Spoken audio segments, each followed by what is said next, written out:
So today is baby chicken moving day.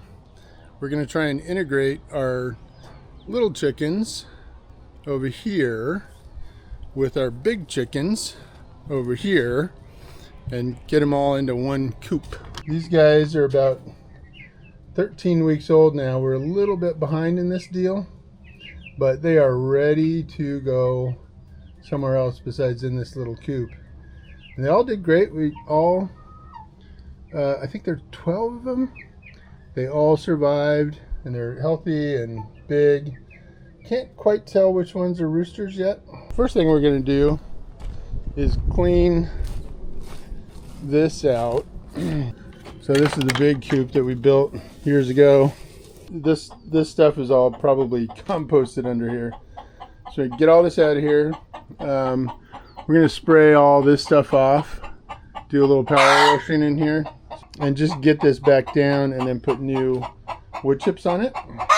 So that's the first thing. The second thing is, my little buddy Hank, always right there with me, aren't ya?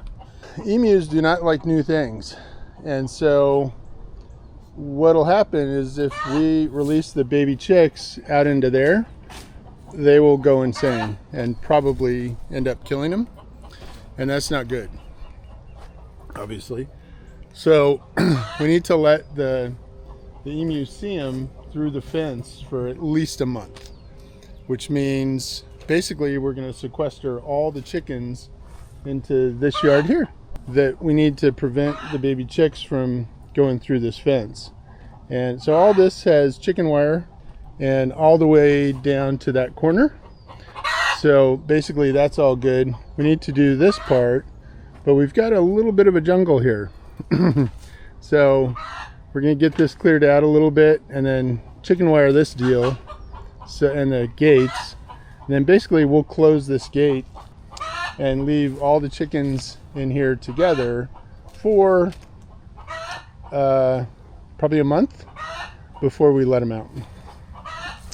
And if history's any indication, what happens is when we let the babies in here, so tonight, tomorrow night, we'll take all the babies after they've all gone to sleep and put them in here. So they'll wake up in here and hopefully follow the other chickens out into this area, and everybody will get to know everybody. For a week, the baby chickens won't know to go back into that coop. And so we'll have to herd them in for about a week every night. And so that's why we're putting the chicken wire up, so they don't squeeze through the gate and get out into the world, which would be really bad. We've got chickens in here as well. They just kind of naturally divided themselves up. And there's always the chance of a rat snake in here. They just divided themselves up. So we're going to, at the same time, when these guys go to sleep, we're going to put them over into the big coop and then close this door so nobody can get back in here, which means we'll likely have to herd these guys in there as well for a while. So that's kind of that's the plan. We'll see. Chicken integrations are often fraught with peril, let's say. So we'll see how this one goes. There's always some pecking order issues and things like that, but yeah. So we got a lot of cleanup to do, and then we're gonna get going on that. So we'll circle back in a little bit. Scott here is used to working with emus around.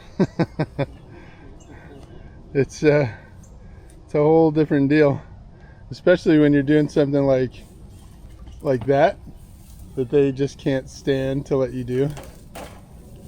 Look at Hank. He's just like, what do you got there? You eating that? What is happening? Is that good?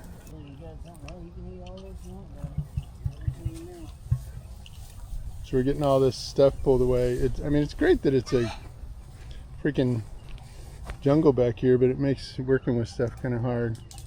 I wonder, it's almost like that's a barrier, there. You might not need to worry about do you think? It's like, that is certainly a barrier there. And then would they get in here? I mean, they're almost big enough to not fit through there. So maybe it's that stretch. And the gate and that.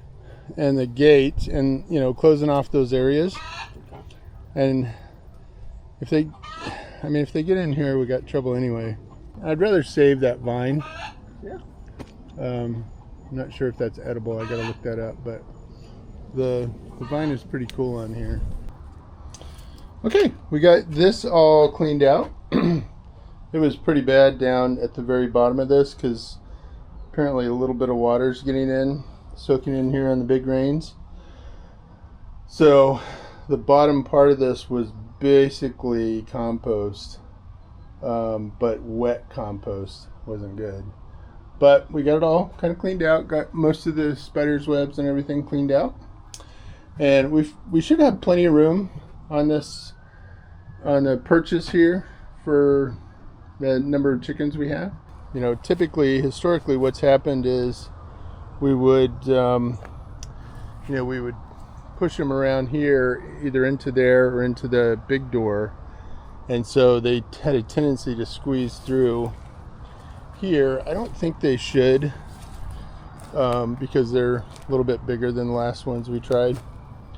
Hi, Sammy boy. Hi, big boy. Sammy boy. Sam's hard to fatten up, man. He is hard to fatten up. He's always been a skinny boy. But his girlfriend's pretty good size. Jackie girl's a big girl. After all these years, she just doesn't like to be touched. I did the gates here just so they couldn't squeeze through there. We've got chicken wire on there and chicken wire on that gate. We kind of skipped this spot here, this corner, just because, you know, we can try and keep them out of there, but I didn't want to cut all this down because I love what's going on there. So yeah, so I think we're kind of ready for this. I'm going to be gone tomorrow night, so we're not going to do it tomorrow night. We'll do it Sunday night. We'll actually move everybody over, close this off, and keep the emus out of here. And so we'll see how it goes. It's going to be interesting. All right, so we got all the babies, 14 babies. I think they're 14. And then we've got 1, 2, 3, 4, 5, 6, 7, 8, 9, 10, 11, 12, 13, 14, 15, 16. I didn't think we had 16 big guys. Oh, my favorite chicken made it to the top. The fat one? Yeah, Fatty McFatterton. Yeah. Hi, vlog. So we're just going to do a, we're going to put them all together because we have no other coop we can put them in. Or no way to kind of let them see each other and get used to each other. So we got to just put them all in together. The fact that we've got 14 new ones should help that situation. If we just had a few, I probably wouldn't do this, but since we have a bunch of them, I think it's going to be okay. So we'll be out bright and early tomorrow morning before that gate opens up, that door. Probably open it up manually and get them going. And then, okay, you want to grab that, buddy? Are you done? Almost. I don't want to shine it in their eyes. Ridge has been helping with this. He's done so good. He's a trooper, the mighty Ridge. We'll wake up tomorrow morning bright and early and bring him a bunch of treats. And yeah, I think it should be okay. It's a little traumatic, but that was actually pretty easy, wasn't it? Yeah. They were sleepy. Yeah, definitely. They were super sleepy. I thought it was going to be a full-on chase. Yeah, but they were fine. Now, tomorrow, when they don't want to go back in the coop, that may be a different story. Yeah, we're going to have to round them up. Check every cooking cranny. Yeah, every cooking cranny. All right, so we'll be back tomorrow. Where's the other flashlight? So here we are in the morning. We've already had some escapees that jumped the fence, and one we let out over there. How do they jump the fence? So that's going to happen. They're going to have to jump their way back in here, hopefully. tonight, but these guys seem pretty good. We put a lot of scratch out and stuff like that, so hopefully they will be happy. And the little guys are starting to think about coming out. I don't want to get over there and scare them too much, but they're at least thinking about it. They had a good night. And these chickens are, you know, between 3 and 6 years old, depending on which one. And so hopefully they're not too aggressive with them. They'll let them just come out. Oh, look, here they come. Oh, it's so scary. First time out in the world, huh? I know. I'm gonna be so scared.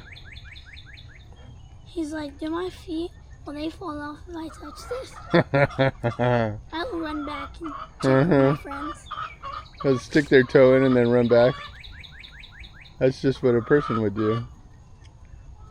He's pretending it's lava.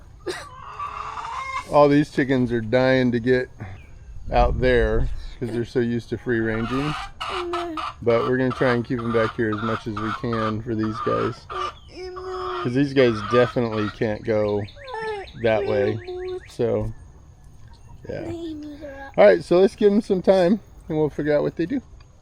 Hopefully these guys will stay back here and be friends with them. Jackie always likes to spend a lot of time in that area. I'm not sure why, but you're going to have to change your hangout place, Jack. Okay? Sorry about that. Sorry about that, Jack. They're going after you these days, aren't they? You better watch out. The emus have had a little conversation about you. They're like, we're going to get the mighty ridge. Oh, and we got these up. We got these awnings up so we can put the food under there. And that one's just for us, but this one should keep the sun and the rain off that, at least somewhat. So that took a while to get these going.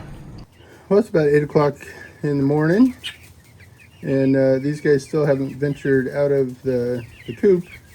So I moved their food in here just so they could they could eat while they're trying to figure things out. They don't know what to do with the big chickens, so there's going to be a pecking order thing trying to get figured out here. But these guys are pretty big, so I think they're going to be fine. The main thing will be once we do get them out here is trying to get them back in. Basically, everything's going well, and pretty soon they'll come out. The little chickens will come out, and the emus can start to see them, so that they're not so freaked out when they do come out. So, yeah, I think we're good. So, yeah, that was a little less eventful than we thought, so far anyway. So, yeah, I think it's going to go well. So, thanks for tuning in, and we'll see you on the next one.